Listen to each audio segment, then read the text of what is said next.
got a little story to tell you guys, something which is very poignant to the videos that I've just uploaded regarding fear and cognitive dissonance. Now, for your information, I'm standing on a frying pan turned upside down to give me a little bit more elevation, because I've had to place the camera on top of a picture on the wall, because holding it you just get this annoying trembling going on and it doesn't make for good viewing. So with that said, I was walking to the shop yesterday and I passed a little bit of a recess on the path next to a hedge, and sitting down in like the fetal position, leaning up against the fence, was a middle-aged guy. And I glanced at him and the guy caught my eye, and as he caught my eye he went, have you got 50 cents for something to eat please mate? And he was Portuguese but he spoke very good English. I turned around and I walked back towards him and I said, so what's your story? He said, I'm hungry and I've got no money. And I said, well, I mean, how is that? I mean, because obviously if people give you some money, then it ain't going to be much. And if you're asking for 50 cents and they give you 50 cents, how many people are going to be giving? A very small percentage. What does that amount to? Very little. Is it sustainable? No. So what's your plan? Well, I mean, maybe I could get a job in an office, office work, yeah, office work, I could do office work. And I'm instantly just seeing through his lies. He's got no intention whatsoever. I intuit that he is an addict of some description. He's cleanly shaven, and so he isn't homeless.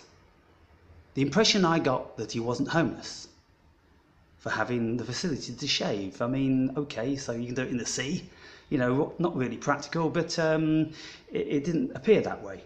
And so I said to him, I said, I'm just going to the shop and I'll get some change and I'll be back. And whilst I was speaking to him, I had a certain, to say fear is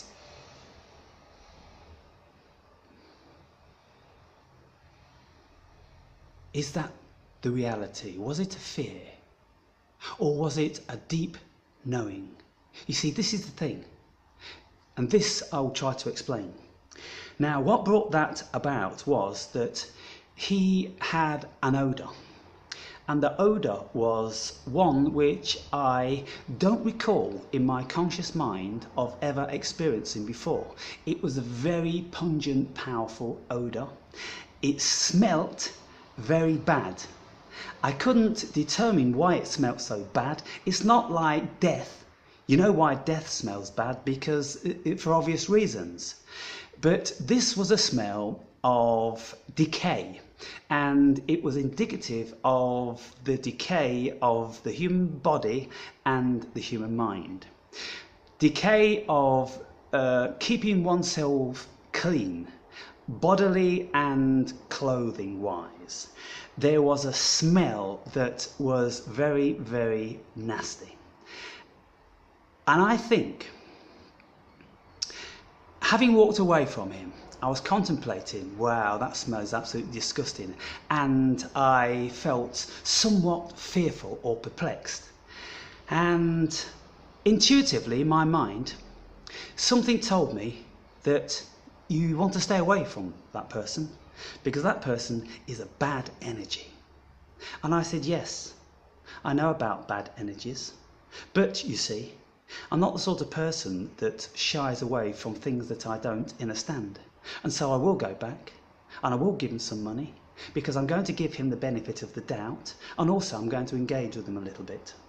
So I went back and I gave him €5, and I engaged with him a little bit, trying to determine what his deal was. And whilst I was standing about 8 feet away from him, The smell was incredible, and I had to move around to try to get out of the wind, which was obviously blowing in my direction. Whilst I was in his presence, the negative energy was so pervasive that I felt as if it could have some sort of profound effect, like a contagion. These negative energies are very powerful, and to be in their vicinity without protection, without great knowledge, then I'm sure that something detrimental will happen to your psyche. But being a wizard, having studied these things, having studied myself, having conjured up a large amount of self-empowerment, I feel protected and capable enough to be able to be in the vicinity of these people for short periods of time and withstand any contagion. So I walked away, and when I was walking away, I could smell his smell on my person. I'm thinking, this is bizarre. The odour hangs thick in the air. And some odours, you know, like if you're cooking fat in the kitchen, they will permeate your clothing. His odour permeated my clothing. I could smell it on me. And I thought, that level of contagion for being in his presence for that short period of time, can you imagine what it would be like if you was in the presence of these people? Negative energies for a longer period. A great detriment to one's health holistically. And so I took a shower and I took the shirt off, and I'm in the shower and I'm thinking about what happened. Something inside told me, my higher self, stay away from that person. And I said, I know where you're coming from, but I'm not going to stay away. I'm going to go and I'm going to face it and I'm going to feel it, because I don't like to avoid things that make me unsettled. I don't like to walk away if I'm remotely afraid of the outcome of something. I want to know what it is that's making me feel that way. And what it was, I've ultimately concluded, is very significant, I feel. Because when I was within his presence and I was feeling this knowing, and what the knowing was his deep, deep inner psyche. And the knowing also pertained to that odour. And what I concluded was that that odour pertains to me, and that deep inner psyche that he had pertains to me. It's like I went into a mushroom dream and I knew that he was a part of me. And you see, it's this knowing that things are a part of you that you take objection to, and you don't want them to be a part of you. This, my friends, is the cognitive dissonance. Cognitive dissonance is when we have a conflict in what we are perceiving, and we are not sure about something, and it unsettles us, and it makes us feel like the situation is uncanny. And something uncanny, like the uncanny valley, when you've got these robots that look uncannily like humans, it brings about a certain realization, a certain fear. But I can't help thinking, knowing that what we are feeling ultimately is ourselves, and we are a variety of computer, we are a hologram, we are a projection, and we are knowledge. And it's feeling this knowledge that was the revelation to me. Now what it means is ultimately is that we are all one. Everything is all one, and I want to try to make this absolutely clear, because there's so much bullshit going around. We're all one and it's all love. And these new age misguided fools, they don't know what they're talking about when they're talking about it's all one. Let me try to explain what I think it is, what I intuitively know it to be. When I was in DMT, you enter into a vast awareness. You are within the awareness, you are the awareness. And there is absolutely no difference between whatever you think you are. You can't think, you're just there, you're observing, you see? And so you know that you are it. When you start to come out of the DMT experience and your ego gets a footing again, the fear comes about, and the fear is in relation to the ego not knowing what the fuck is going on, what the fuck went on there, because the ego instantly became obsolete. And so when you come back, the ego has a propensity to want to avoid those situations. But if you are strong of mind and you really want to know, then you will override that. You will override the cognitive dissonance, because on the one hand it's unsettling, but on the other hand it's marvellously enlightening, you see? And so we are offered up a choice to make. Most people, they are overwhelmed by the cognitive dissonance, and they will shy away from the facet that makes them feel fear-based. And so can you see what happens when we shy away because we are fear-based? We lose the potential of the knowledge. This is really, really important. And so, there are many occasions I'm making videos and I'm talking about this is a dream, and every single time, just like now, I say, this is a dream. Aaron, you're dreaming. I momentarily am aware of the dreamer. I am being dreamt. And I, paradoxically, am the dreamer and the dreamed. You see, this is how it is. Every single thing in this universe is being dreamed by the dreamer. And so therefore we're all in the dream, and so we are all one. Only thing is, due to the fantastic genius and complexity of God consciousness, it endows us with a notion of individualism.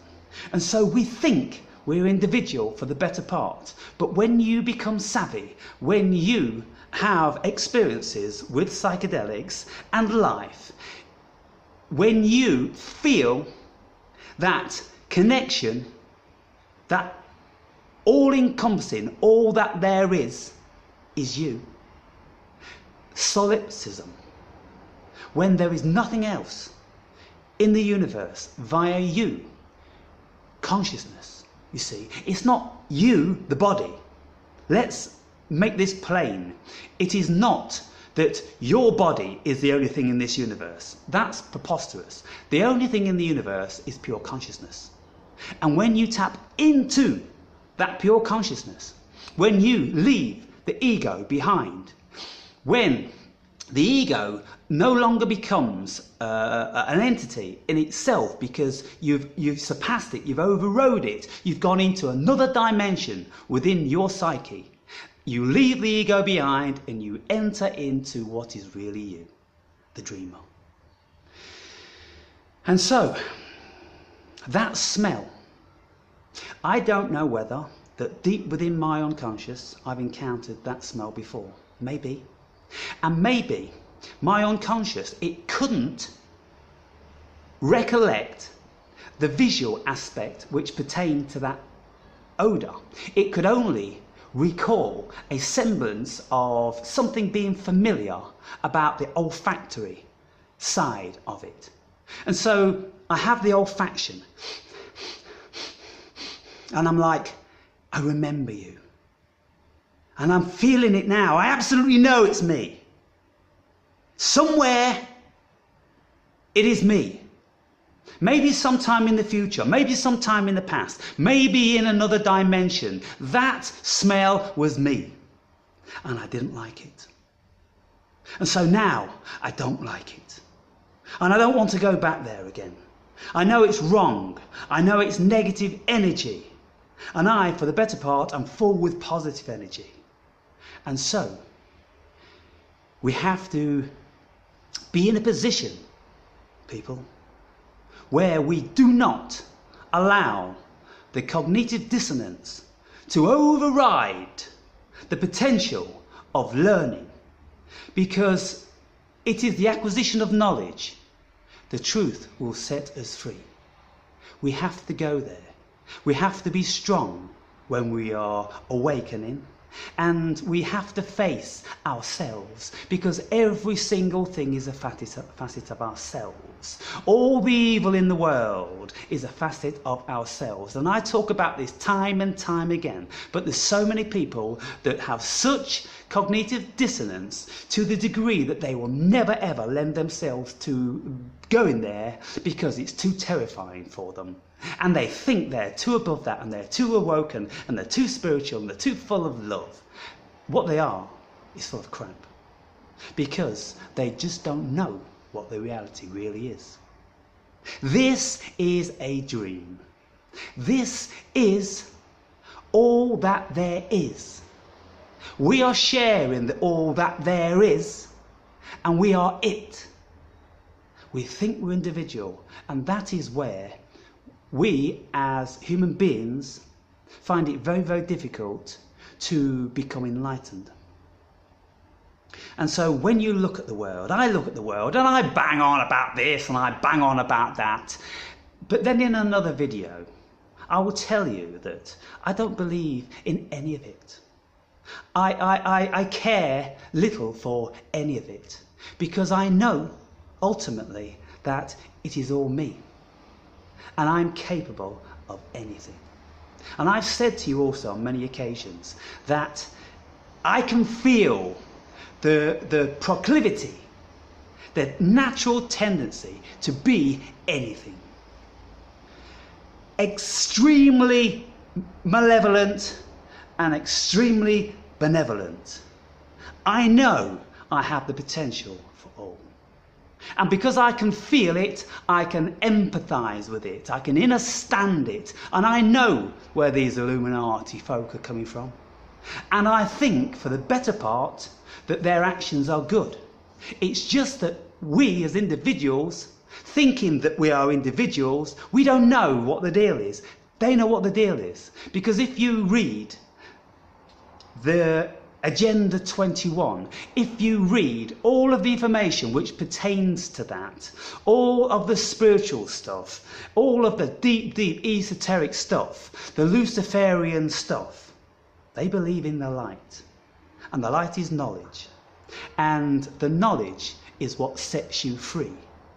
Your ignorance is what enslaves you. And so, because we're vastly more ignorant than we are enlightened and knowledgeable, that's why we've become our own slaves. You see how it is. And so, Lucifer the light bearer, there's no relation to Lucifer being Satan in the Bible. It doesn't say that at all. Lucifer is the bringer of light. The light is knowledge, and knowledge is power, and knowledge is love, and knowledge is everything, because with knowledge you know what you are. With ignorance, you haven't got a clue. You are just dreaming. You haven't awoken. You're still steeped within the dream. You see, but for me, I know what it is to awaken from the dream, because I do it very, very often. More and more increasingly, I become in another realm when I absolutely know that I am dreaming. And as I'm standing here before you now, I tell you, I am dreaming. I am dreaming you, and you are dreaming me, and we are dreaming all together. And so, at the end of the day then, what we have to do is we have to make the best of our dream. And to make the best of it, one of the laws within this dream is that if you have the acquisition of knowledge, then you will understand it to a greater perspective. And when you understand something, then your fear diminishes. And if you really understood what you are, then you would fear nothing. Does that make sense, people? I hope so.